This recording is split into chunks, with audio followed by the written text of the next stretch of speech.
गणेशाय नमः। श्री सीतारामाभ्यां नमः। श्री हनुमते नमः। श्री उमापते नमः। श्री गुरुवे नमः। सब संतन की जय जय। जय जय सीताराम। राधे श्याम।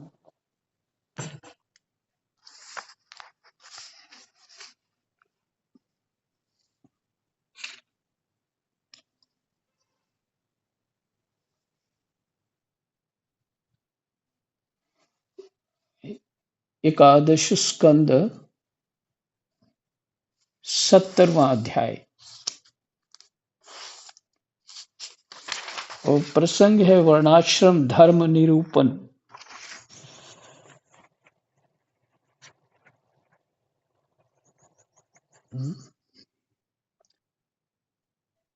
कृष्णाय वासुदेवाय हरये परमात्मनि प्रणतः क्लेशनाशाय गोविंदाय नमो नमः। भगवान कहते हैं यदि ब्रह्मचारी का विचार हो कि मैं मूर्तिमान वेदों के निवास स्थान ब्रह्मलोक में जाऊं तो उसे आजीवन नैष्ठिक ब्रह्मचर्य व्रत ग्रहण कर लेना चाहिए।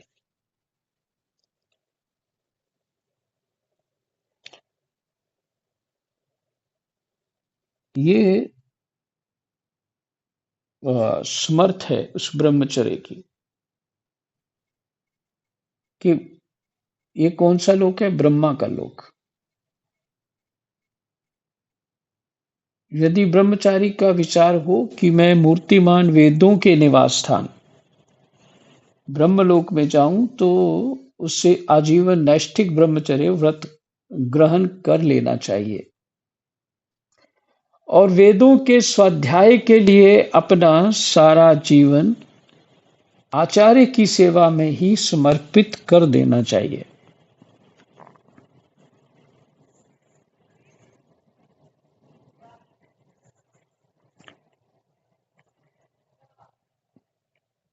ऐसा ब्रह्मचारी सचमुच ब्रह्म तेज से संपन्न हो जाता है।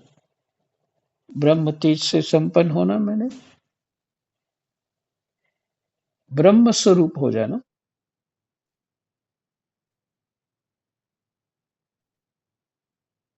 और उसके सारे पाप नष्ट हो जाते हैं। उसे चाहिए कि अग्नि गुरु अपने शरीर और समस्त प्राणियों में मेरी ही उपासना करे।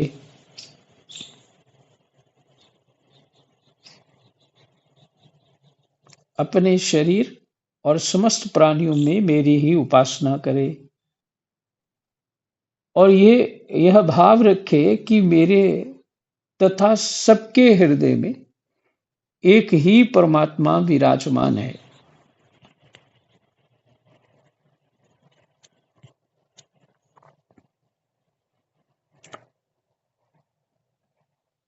मेरे तथा सबके हृदय में एक ही परमात्मा विराजमान है। ब्रह्मचारी वानप्रस्थ और सन्यासियों को चाहिए कि वे स्त्रियों को देखना, स्पर्श करना, उनसे बातचीत या हंसी मस्खरी आदि करना दूर से ही त्याग दे।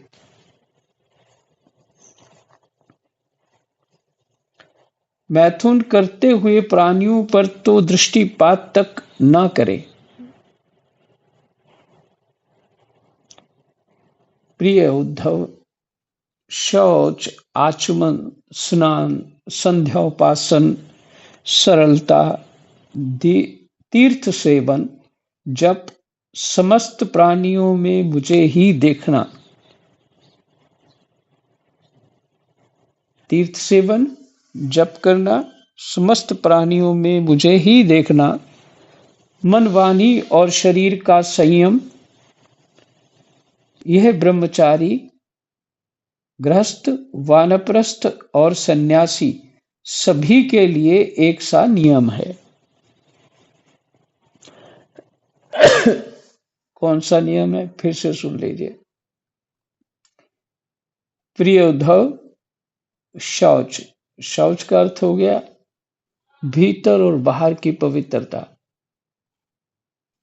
भीतर की पवित्रता, अपने अंतःकरण की पवित्रता, माने मन से भी, मन में भी शुद्धि हो, भीतर की शुद्धि, कपट भाव इत्यादि ना नहीं होना चाहिए। यम नियम है ना, तो सारा शौच ही है। और बाहर की शुद्धता, जो हमारी संस्कृति में सभी करते ही हैं, भीतर बाहर की शुद्धता।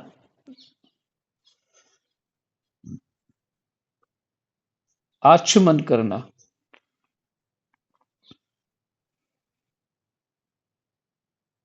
बहुतों को तो पता भी नहीं होगा आचमन क्यों करते हैं। भगवान के पूजा इत्यादि करना, स्नान करना, उससे भी पहले आचमन करना होता है। खुद भी स्नान करे तो पहले आचमन करना होता है, पर सबके लिए नहीं है ये होता। जो साधन में रहते हैं उनके लिए। हाँ, जो अपने संस्कृति रूपी विज्ञान को जानते हैं उनके लिए तो है ही।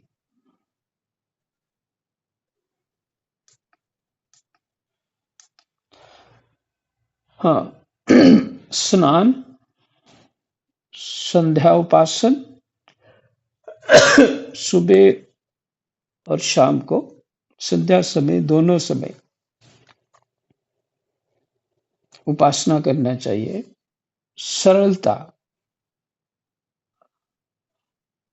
जब भीतर बाहर की शुद्धता होगी तो सरलता ही होगी जीवन में। टेढ़ापन जीवन में बड़ी बातचीत के स्किल दिखाने वाली बात नहीं होती उसमें। तीर्थ सेवन, जब समस्त प्राणियों में मुझे ही देखना, मन, वाणी और शरीर का संयम,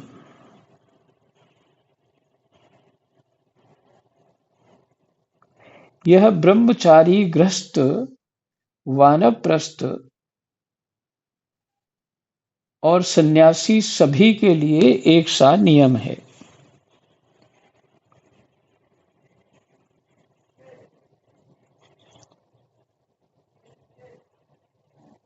अस्पृश्यों को ना छूना,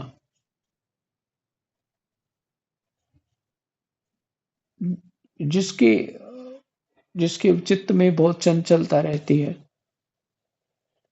जिसकी कपट बुद्धि है, वही अस्पृश्य है, मैंने उसको छूने योग्य नहीं है। जिनके गुण और कर्म अच्छे नहीं हैं, अशुद्ध रहते हैं, उनको नहीं छूना चाहिए।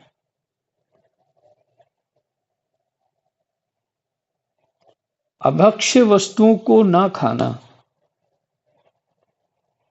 ये तो सब जानते हैं।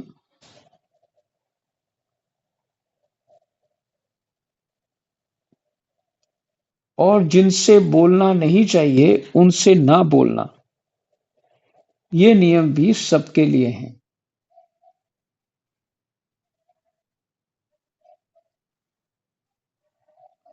नैष्ठिक, ब्रह्मचारी, ब्राह्मण इन नियमों का पालन करने से अग्नि के समान तेजस्वी हो जाता है।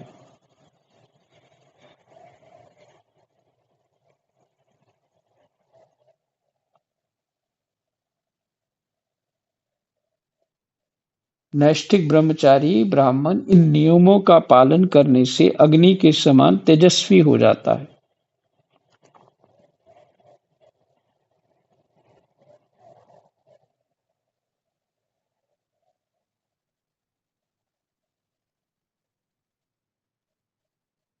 तीव्र तपस्या के कारण उसके कर्म संस्कार भस्म हो जाते हैं। अंतःकरण शुद्ध हो जाता है और वह मेरा भक्त होकर मुझे प्राप्त कर लेता है।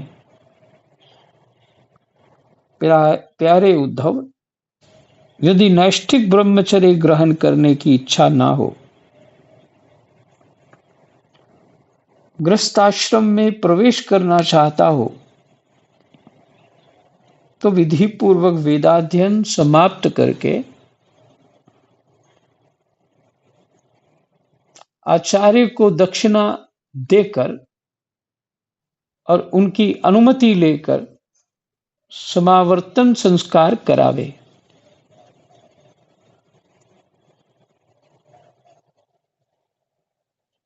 प्यारे उद्धव, यदि नैष्ठिक ब्रह्मचर्य ग्रहण करने की इच्छा ना हो, गृहस्थाश्रम में प्रवेश करना चाहता हो, तो विधि पूर्वक वेदाध्ययन समाप्त करके गुरु जी के पास वेदाध्ययन पूरा कर लिया और फिर आचार्य को दक्षिणा देकर उनकी अनुमति लेकर समावर्तन संस्कार करावे। स्नातक बनकर ब्रह्मचार्य आश्रम छोड़ दे।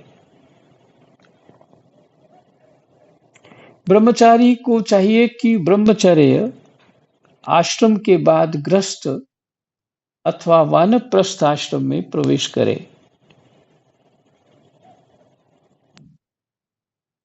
यदि ब्राह्मण हो तो संन्यास भी ले सकता है। मैंने ब्रह्मचर्य के बाद वो संन्यास ले सकता है यदि ब्राह्मण हो, अथवा उससे चाहिए कि क्रमशः एक आश्रम से दूसरे आश्रम में प्रवेश करे, या ब्रह्मचर्य के बाद गृहस्थ में जाए, फिर वानप्रस्थ हो, फिर संन्यास भी ले सकता है। ऐसा भी क्रम कर सकते हैं। किंतु मेरा आज्ञाकारी भक्त बिना आश्रम के रहकर अथवा विपरीत क्रम से आश्रम परिवर्तन कर स्वेच्छाचार में न प्रवृत्त हो, कि मेरे भक्त को भी यही आज्ञा पालन करनी चाहिए। उसको विपरीत क्रम से नहीं ऐसा कुछ करना चाहिए। थोड़े दिन साधु बन गए, फिर उसके बाद इच्छा होगी गृहस्थी बन जाए, तो विपरीत कर्म हो गया ये। और स्वेच्छाचार में ना प्रवृत्त हो। प्रिय उद्धव, यदि ब्रह्मचार्य आश्रम के बाद गृहस्थाश्रम स्वीकार करना हो, तो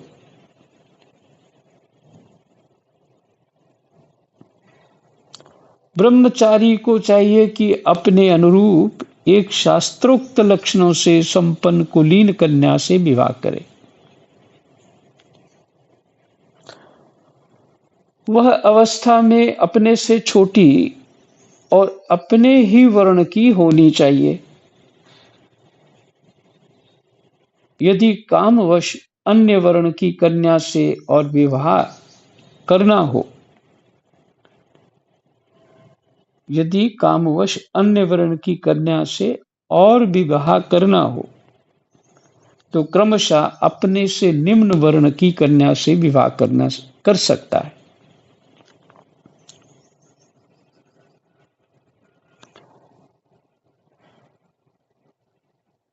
यज्ञ यागादि अध्ययन और दान करने का अधिकार ब्राह्मण, क्षत्रिय एवं वैश्य को समान रूप से है,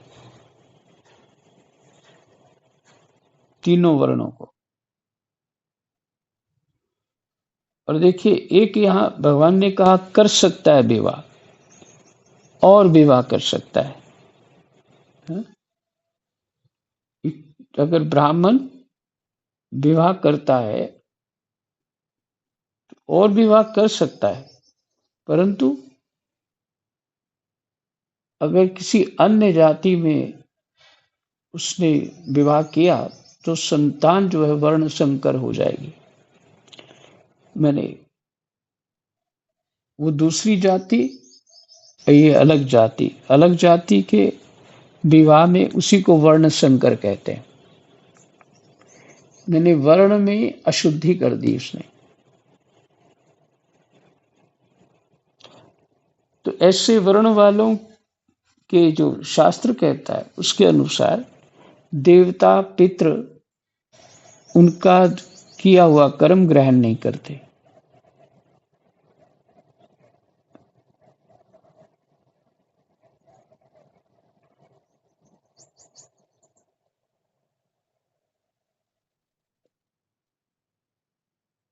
यज्ञ यागादि अध्ययन और दान करने का अधिकार ब्राह्मण क्षत्रिय एवं वैश्यों को समान रूप से है,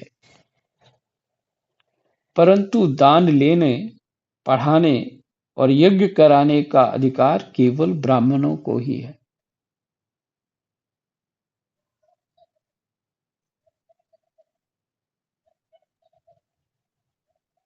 ब्राह्मण को चाहिए कि इन तीनों वृत्तियों में प्रतिग्रह अर्थात दान लेने की वृत्ति को तपस्या, तेज और यश का नाश करने वाली समझकर पढ़ाने और यज्ञ कराने के द्वारा ही अपना जीवन निर्वाह करे। ब्राह्मण को पढ़ा करके और यज्ञ करा करके ये अपना जीवन निर्वाह करे।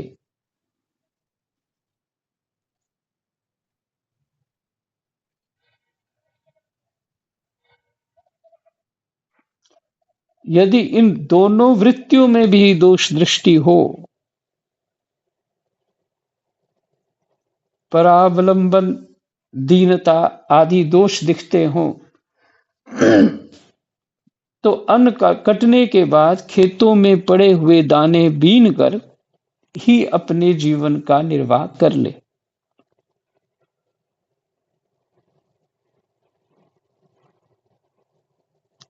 कटे हुए खेतों में बाद में कुछ दाने पड़ जाते, रह जाते, उसी से निर्वाह कर जाते।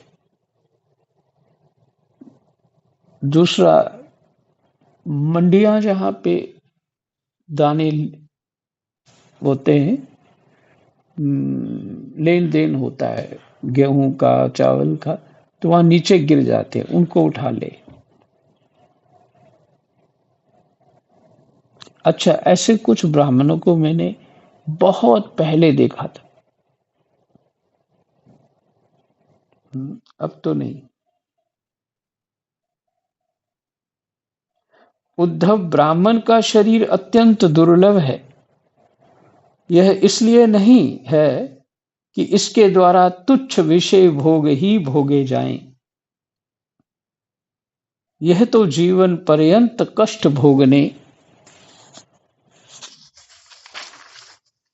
तपस्या करने और अंत में अनंत आनंद स्वरूप मोक्ष की प्राप्ति करने के लिए है।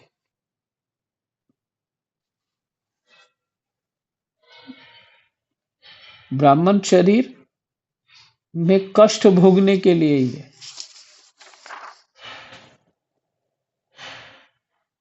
जीवन पर्यंत तपस्या करने और अंत में अनंत आनंद स्वरूप मोक्ष की प्राप्ति करने के लिए।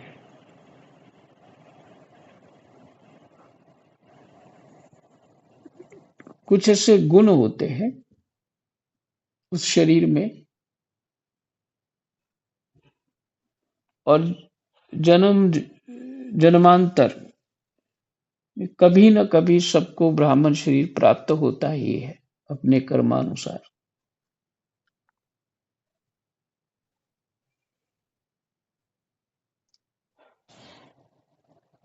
तो कह रहे हैं कि ये सुख इंद्रियों के सुख के लिए नहीं है। और दूसरा, बहुत बार बात हो चुकी है कि ऋषि लोग सुख सुविधा में क्यों नहीं रहते। ऋषियों का वेशभूषा भी देखो आप, एक कपड़ा लपेटा होता है, कमंडल होता है हाथ में, या एक दंड होता है। इसलिए नहीं होता क्योंकि विषयों का सुख तो चाहिए नहीं, इसलिए जैसे तैसे अपना जीवन कष्टपूर्ण निर्वाह करते रहते हैं और परमात्मा में मन को लगाए रखते हैं और अंतमति सा गति कर लेते हैं। जो ब्राह्मण घर में रहकर अपने महान धर्म का निष्काम भाव से पालन करता है और खेतों में तथा बाजारों में गिरे पड़े दाने चुनकर संतोष पूर्वक अपने जीवन का निर्वाह करता है, साथ ही अपना शरीर, प्राण, अंतःकरण और आत्मा मुझे समर्पित कर देता है और कहीं भी अत्यंत आसक्ति नहीं करता, वह बिना संन्यास लिए ही परम शांति स्वरूप परम पद प्राप्त कर लेता है।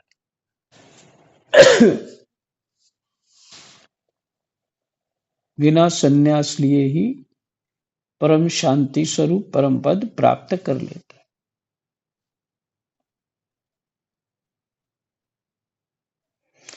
जो लोग विपत्ति में पड़े कष्ट पा रहे मेरे भक्त ब्राह्मण को विपत्तियों से बचा लेते हैं, उन्हें मैं शीघ्र ही समस्त आपत्तियों से उसी प्रकार बचा लेता हूं जैसे समुद्र में डूबते हुए प्राणी को नौका बचा लेती है।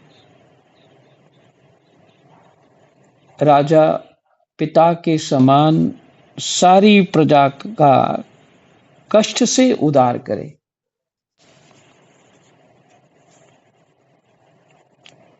ब्राह्मण का प्रसंग ऊपर पूरा हो गया। फिर कहते हैं 45वें श्लोक में, राजा पिता के समान सारी प्रजा का कष्ट से उद्धार करे, उन्हें बचावे, जैसे गजराज दूसरे गजों की रक्षा करता है और धीर होकर स्वयं अपने आप से अपना उद्धार करे। जो राजा इस प्रकार प्रजा की रक्षा करता है, वह सारे पापों से मुक्त होकर अंत समय में सूर्य के समान तेजस्वी विमान पर चढ़कर स्वर्गलोक में जाता है।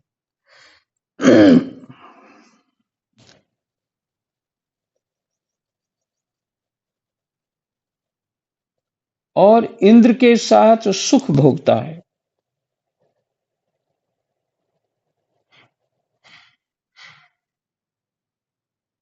यदि ब्राह्मण अध्यापन अथवा यज्ञ याग आदि से अपनी जीविका ना चला सके तो वैश्य वृत्ति का आश्रय ले ले। वैश्य वृत्ति माने व्यापार। और जब तक विपत्ति दूर ना हो जाए तब तक करे। यदि बहुत बड़ी आपत्ति का सामना करना पड़े तो तलवार उठाकर क्षत्रियों की वृत्ति से भी अपना काम चला ले, परंतु किसी भी अवस्था में नीचों की सेवा, जिससे श्वान वृत्ति कहते हैं, ना करे।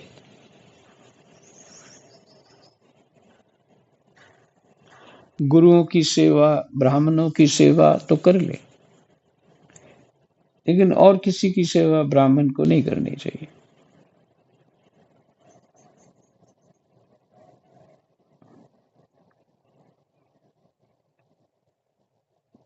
इसी प्रकार यदि क्षत्रिय भी प्रजापालन आदि के द्वारा अपने जीवन का निर्वाह न कर सके तो वैश्य वृत्ति व्यापार आदि कर ले। बहुत बड़ी आपत्ति हो तो शिकार के द्वारा अथवा विद्यार्थियों को पढ़ाकर अपनी आपत्ति के दिन काट दे, परंतु नीचों की सेवा श्वान वृत्ति का आश्रय कभी ना ले। वैश्य भी आपत्ति के समय शूद्रों की वृत्ति सेवा से अपना जीवन निर्वाह कर ले, और शूद्र चटाई बुनने आदि कारुवृत्ति का आश्रय ले ले। परंतु उद्धव, ये सारी बातें आपत्ति काल के लिए ही हैं। आपत्ति का समय बीत जाने पर निम्न वर्णों की वृत्ति से जीविकोपार्जन करने का लोभ ना करे।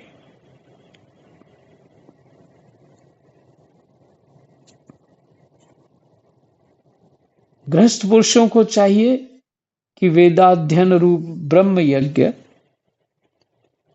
तर्पण रूप पितृ यज्ञ, हवन रूप देव यज्ञ, काग बलि आदि, जो रोटी का टुकड़ा खाने से पहले रखते हैं कुत्ते के लिए और कौवे के लिए, वो उसे काग बलि बोलते हैं।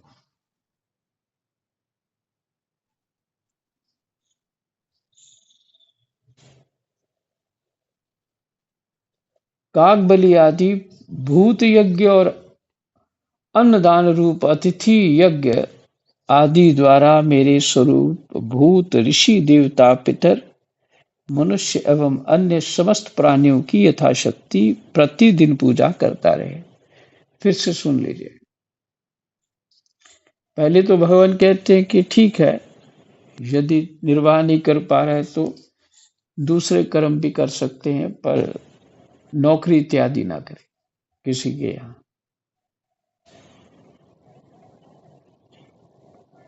और फिर कहते हैं गृहस्थ पुरुष को चाहिए कि वेदाध्ययन रूप ब्रह्म यज्ञ, वेदाध्ययन क्या है? ब्रह्म यज्ञ। तर्पण रूप क्या है? पितृयज्ञ। हवन रूप क्या है? देव यज्ञ। काक बलि आदि, मतलब ये सभी यज्ञ रूप है, इसको भूत यज्ञ कहते हैं। काक बलि को आदि को भूत यज्ञ कहते हैं। और अन्नदान रूप अतिथि यज्ञ,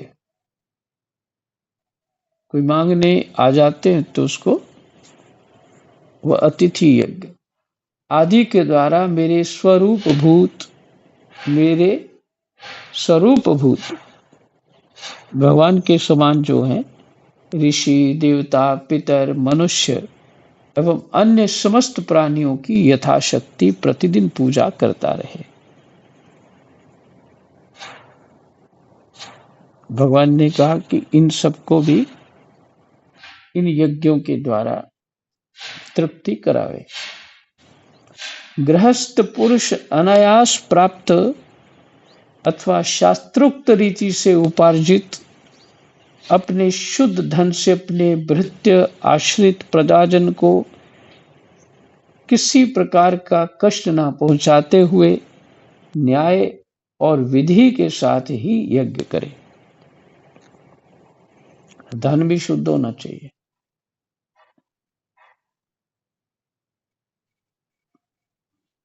और किसी प्रकार से किसी को कष्ट न होना चाहिए, तो यज्ञ करे। प्रिय उद्धव, गृहस्थ पुरुष कुटुंब में आसक्त ना हो। अच्छा, इसमें आप सुन रहे हैं तो लगेगा कि कोई नया कार्य करना है। नहीं, जो जीवन में कर रहे हैं उसके साथ कैसे करना है यही समझना है।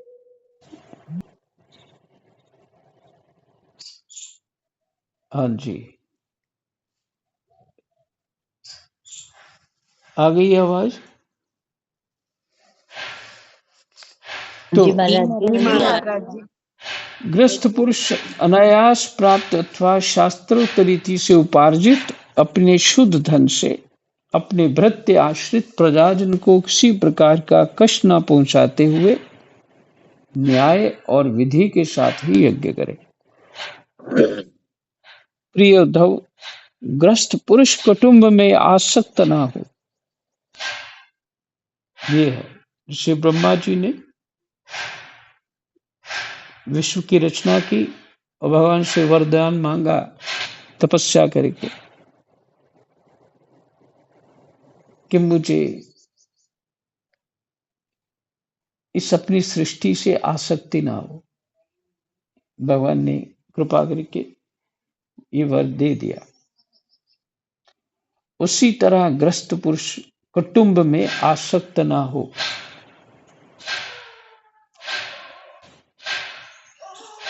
बड़ा कुटुंब होने पर भी भजन में प्रमाद ना करे।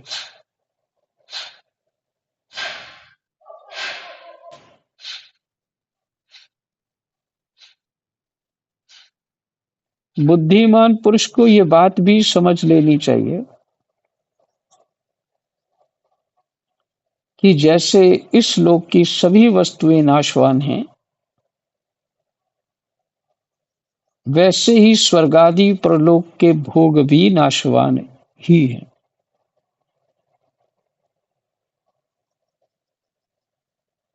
बुद्धिमान पुरुष को ये बात भी समझ लेनी चाहिए कि जैसे इस लोक की सभी वस्तुएं नाशवान हैं, वैसे ही स्वर्गादि परलोक के भोग भी नाशवान ही हैं।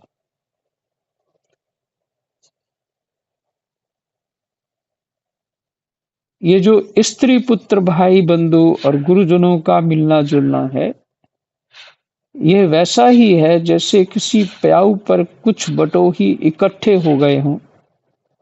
सबको अलग अलग रास्ते जाना है। जैसे स्वप्न नींद टूटने तक ही रहता है, वैसे ही इन मिलने जुलने वालों का संबंध ही बस शरीर के रहने तक ही रहता है। फिर तो कौन किसको पूछता है। गृहस्थ को चाहिए कि इस प्रकार विचार करके घर गृहस्थी में फंसे नहीं, उसमें इस प्रकार अनासक्त भाव से रहे मानो कोई अतिथि निवास कर रहा हो। अपने ही घर में अतिथि के समान निवास करे, क्योंकि अतिथि तो अपना कार्य करता है, जहां भी वो रहता फिर जाना ही होता, इसलिए उतना ही वहां मन लगाता है, उससे ज्यादा नहीं। जो शरीर आदि में अहंकार और घर आदि में ममता नहीं करता, उसे घर गृहस्थी के फंदे बांध नहीं सकते।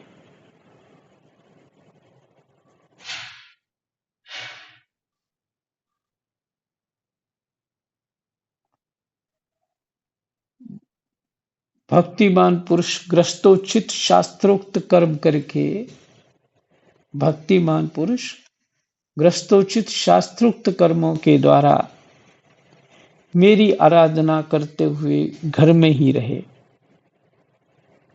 अथवा यदि पुत्रवान हो तो वानप्रस्थ आश्रम में चला जाए या संन्यास आश्रम स्वीकार कर ले। प्रिय उद्धव, जो लोग इस प्रकार ग्रस्त जीवन न बिताकर घर गृहस्थी में ही आसक्त हो जाते हैं,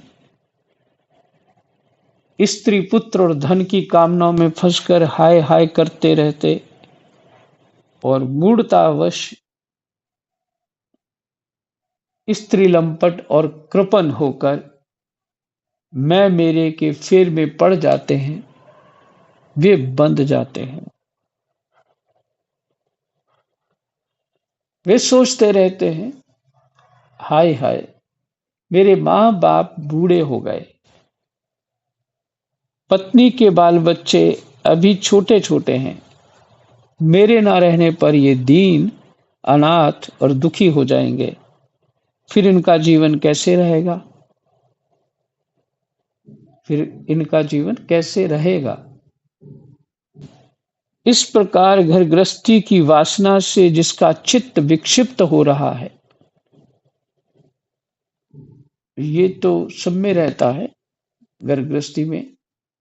और इसी बात को कहा, भगवान कहते हैं घर गृहस्थी की वासना से जिसका चित्त विक्षिप्त हो रहा है, वह मूढ़ बुद्धि पुरुष विषय भोगों से कभी तृप्त नहीं होता, उन्हीं में उलझकर अपना जीवन खो बैठता है और मरकर घोर तमोमय नरक में जाता है। जय जय सीताराम, राधे श्याम। 17वां अध्याय विश्राम। कृष्णाय वासुदेवाय हरे परमात्मने प्रणतक्लेशनाशाय गोविन्दाय नमो नमः।